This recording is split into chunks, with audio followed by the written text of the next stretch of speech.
So we're not really out and about. Not today. Today's video of a different color, different type. You can tell automatically that I'm in a relatively urban terrain compared to any of my previous videos, and that's because several viewers had asked to see some of the items from my collection. Now, I've been at this obviously longer than I've had the camera and had a YouTube channel. So I agreed to start showing some of the items from my collection. You guys know who you are, who requested that.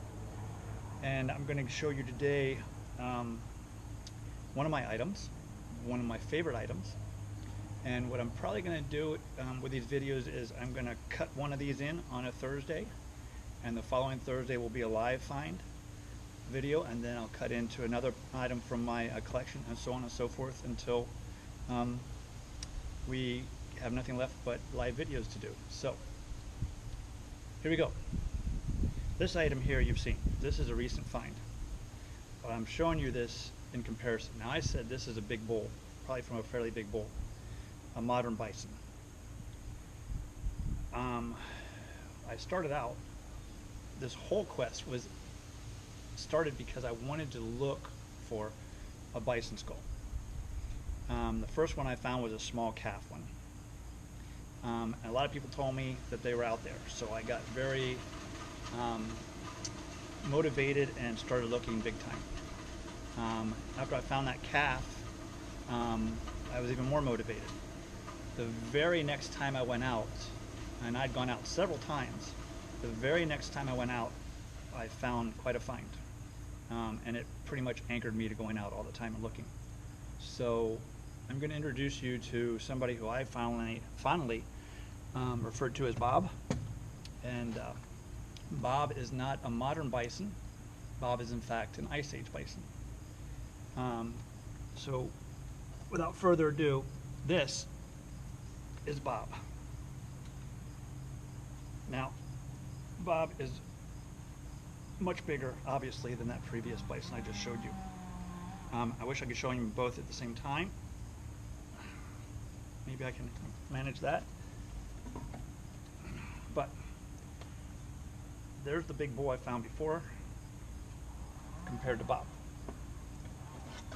Now, like I said, Bob is an Ice Age bison, and the backstory to him is I had looked hard, and there was a section of the river where I passed probably 6-7 times, and I just didn't walk on that one section.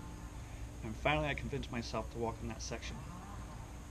I pulled my canoe up, I walked to the left of my canoe and walked back towards my canoe and took 4 steps on the right side of the canoe, and there he was on the embankment. Now, he was face down, so what I saw of him was this. And you can tell this region here, this was exposed a longer time. So he was face down.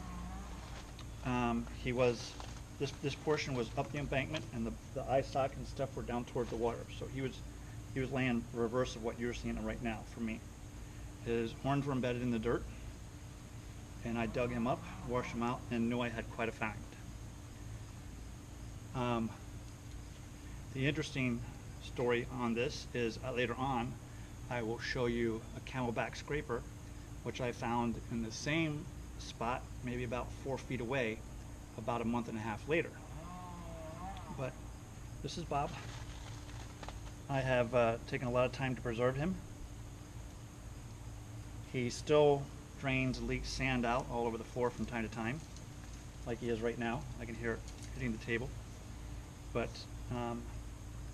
I've been offered some money for him and wouldn't accept it. I can't part with him.